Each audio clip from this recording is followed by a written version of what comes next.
Today I'm going to show you how to crochet a cat ear hat with an optional little roll-up brim. Here's one I've already done. Here's a second I've already done with variegated yarn. And today I'm going to show you how to do it. This one doesn't have the roll-up brim. And I'm going to give you some tips for using different kinds of yarn, because these are both worsted weight yarn, but not all worsted weight yarn is created equal. And this one's actually thinner than this one, so I had to adjust the pattern a little bit on this one to get it to be the same size, and I want to show you how to do that in this video so that you can work with whatever yarn you have. So to start, I'm going to use this color, make a nice in-between between these. This is Loops and Threads Impeccable. This is called Barley. So I'm going to crochet another cat ear hat with this Barley. I'm also going to be using this hook. This is an I9 5.5 millimeter hook. This is one of my favorites for hats. And then I'm going to need a yarn needle to sew the ears on, because I make them as a separate piece and sew them on. Then I'm going to need scissors and a stitch marker to keep my place as I'm going around.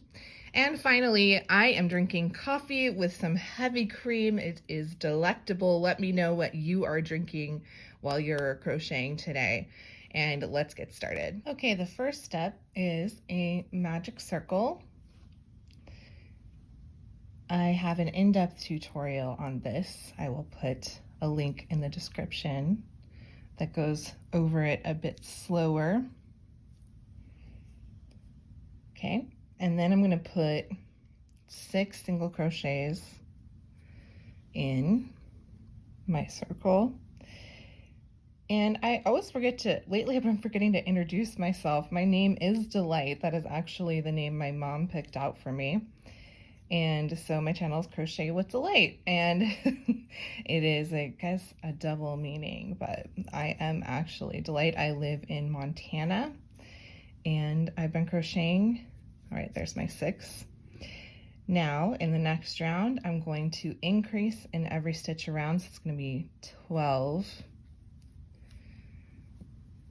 And now this is when I like to start using my stitch marker so I don't have to count.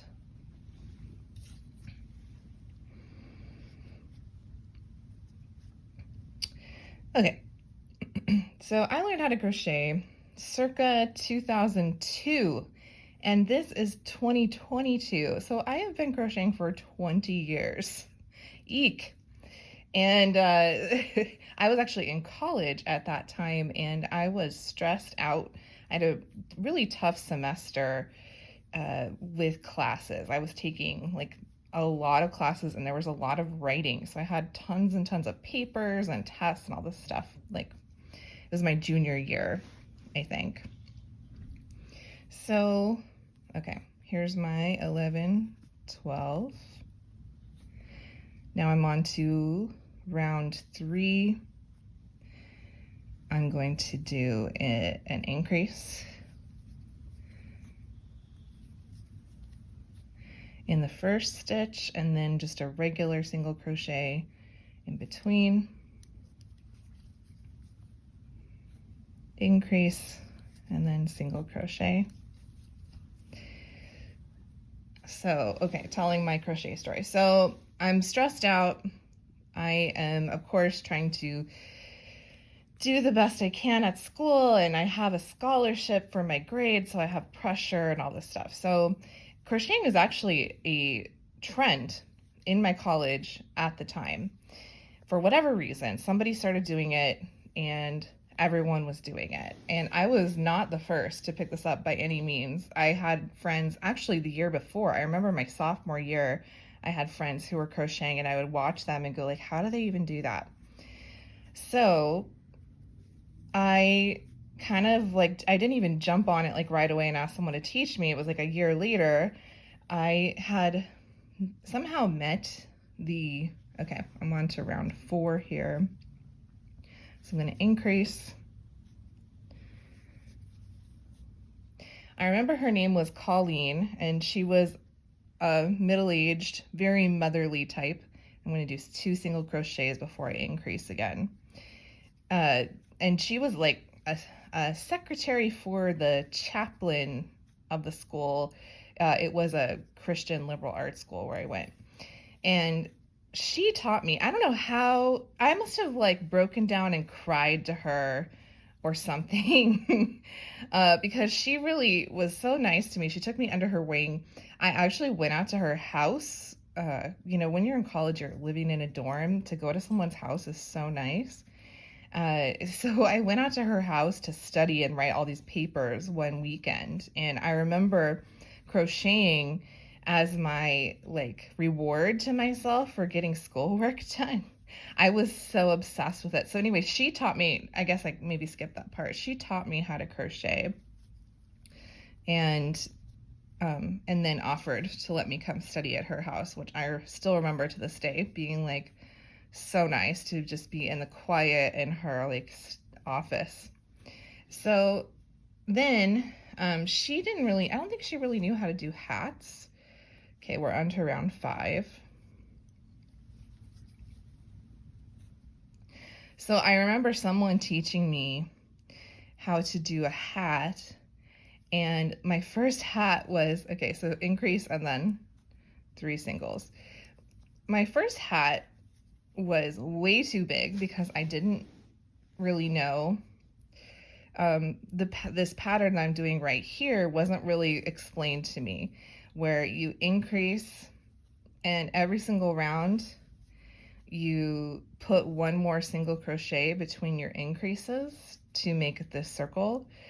I think a friend of mine who had, you know, had jumped on the trend sooner had told me that you single crochet and increase, single crochet and increase. And that was all. So you can imagine that hat got a little ruffly. Like when you increase too fast, you get this ruffled edge. And that's kind of what happened with that first hat. And it got way too big as well. But I actually was able to salvage it, and I had it for several years after that, and I wore it, and it was cute, and I was super happy. So I started making tons of hats.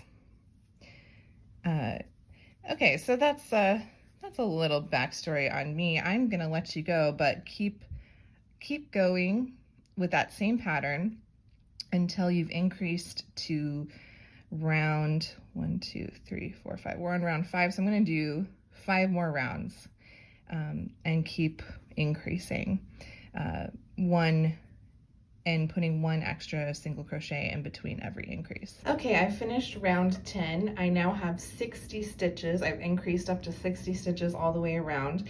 And I have the written version of this pattern, and you can purchase that at the link in the description.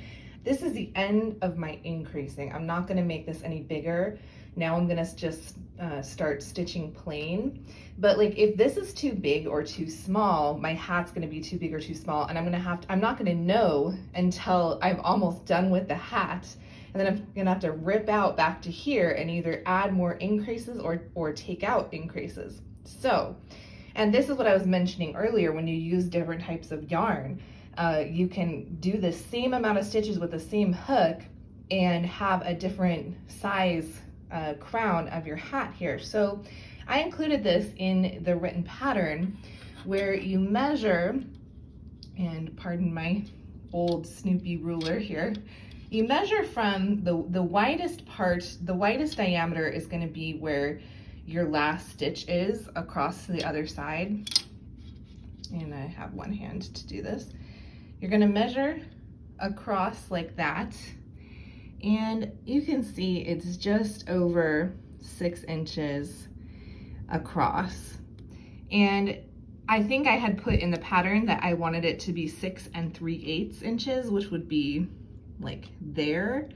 So it's a little bit smaller, but I'm not gonna worry too much about that tiny bit. So as long as you're within like 1/2 inch probably. And then I also put in the pattern, if you wanna measure it across the narrowest part, where you're avoiding that bump at the side, then that is, oh, that's very similar on this. you know, crocheting. Oh, it's because I'm on two bumps here where I've done my increases. Let me do it this way. Oh yeah, so see here, I'm a little bit under 6 inches, and I had put in the pattern that I wanted this to be 6 inches, but like I said, it's so close. Sorry, it's hard to see the 6, this ruler's so old, but to me, like a 1/4 inch, 1/2 inch is okay. You're getting into trouble when it's more than that. So I am going to leave this as is. Now, if with my one of my other yarns, the yarn was thinner. So that meant that this was smaller. So getting to this point, you know, if I measured across and it was like 5 inches or 5 1/4, I would want to add another round of increases. So I would just keep going with the same pattern. And I would do another round to make it bigger so it gets to be, you know, really close to the 6 inches, and then I would stop and do the plain. So if you have thinner yarn, or maybe even you're using a different hook, or you just crochet tighter or looser than I do, that's kind of a troubleshooting thing for you and a way to double check yourself so that you don't get almost all the way done with your hat and then have this problem. So I hope that makes sense. Let me know if you have questions on how you can kind of adjust your pattern a little bit based on the yarn that you're working with. So I just wanted to mention one more time about what I'm saying about the 2 different kinds of yarn. So the one I'm using here, this barley, see how it says size 4 medium? And then the one I used for this hat here is also size 4 medium, but it's a different brand. This one is Red Heart. And so for whatever reason, this works up smaller. So I did do that on this hat, what I just described, where I did my, you know, increase for 10 rounds, and then I realized it wasn't big enough yet. And so I did another increase around, so I got to 66 stitches around for this one, and it turned out really well. So that's just an example. You know, it's not your fault. Well, I just want you to know that sometimes different yarn is, you know, not all created equal. That's why you'll see me so often with this brand of yarn, because it's just one that I've picked out, and I like to buy the same brand because it's consistent, you know. So just but sometimes you want to do different things with different colors, and that's fun too. So anyway, now all I'm going to do is I'm going to pick this back up, and I'm going to do a bunch of rounds of plain, which means you're just doing single crochets, you're not increasing anymore. I'll put it up on the screen how many rounds to do, and then I'll come back to show you how to make this roll up brim at the bottom if that's something you want to add to the hat. I think it's cute. So okay, so I've done 17 rounds of plain single crochet, and the hat is pretty much formed at this point. If you don't want to do a brim, you can just stop here.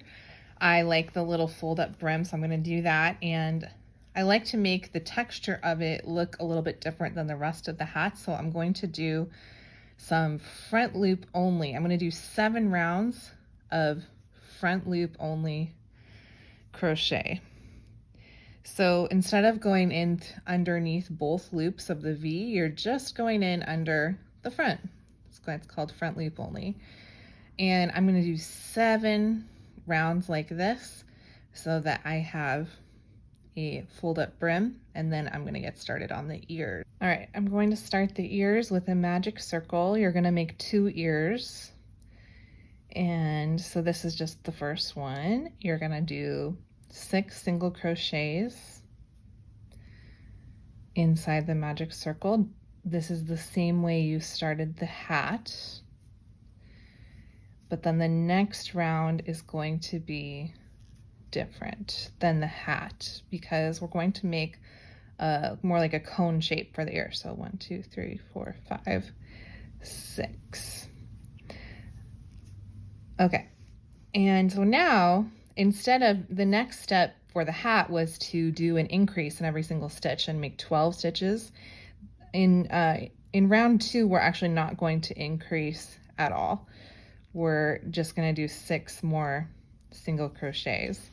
And I do like to use a stitch marker here because I confuse myself on this pretty easily.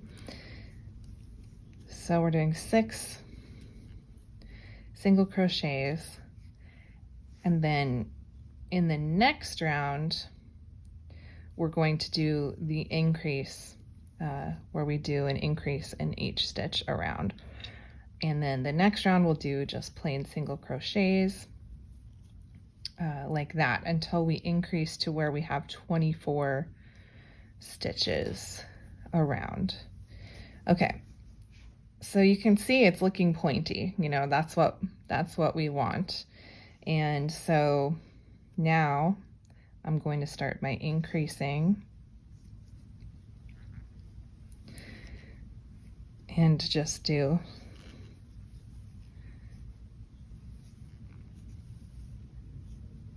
two in every stitch around.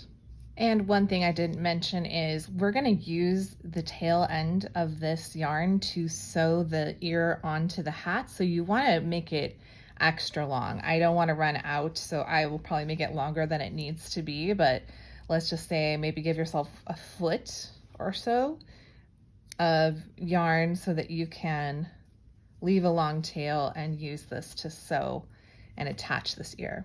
So make your second one, make another long tail, and then we will sew them on to the hat. I am ready to attach the ears. So now I have taken my ear and folded it in half. I'm gonna attach it flat. I'm not gonna, like, you know, you making something else, you could attach it like a cone if you wanted, but I'm gonna fold it and attach it this way. I'm gonna use what's called a whip stitch. And I'm also going to fold the hat, and then I'm going to count out 1, 2, 3, 4. I'm going to attach it to the 4th round and do the same thing on the other side to try to make them look pretty even, as even as you can. And then, so whip stitching is you just go in on under one side and then go in to the hat. So you can, it's probably going to be more secure if you go almost like you're crocheting, you go underneath like both of these loops right here and just dip down in. So there's not really a rhyme or reason to exactly where you're stitching. With a whip stitch, you're always going from top to bottom. If you're doing it the way I'm doing it, you're not like going back up the other way from bottom to top. And so I'm just going to go all the way around. I'm going to do a stitch in every single crochet, every single crochet. So that was 24. So I'm going to do 24 whip stitches here to attach it. So I'm just going to keep going like that, and then when I get to the end, I'm going to turn around and I'm going to do this other side as well, and just right next to it, and that's how I will attach it. And here are the last few whip stitches going around. I'm on the back side now, and this is the last one. So that's how it's looking. It's very securely attached. You probably don't even have to do this many stitches, but I think it looks good and I think it's attached well. So what I'm going to do now is poke my needle through and send it to the back to weave in the underside of the hat to weave in my ends. Like this. So now I'm just going to go ahead and attach the other ear to the other side, and my cat ear hat will be done. Okay, here is the finished hat. Little ears attached, starting at the 4th round on each side. Little roll up brim, and it's gonna be super cute. I hope you enjoyed this video. Subscribe for more crochet tutorials and patterns.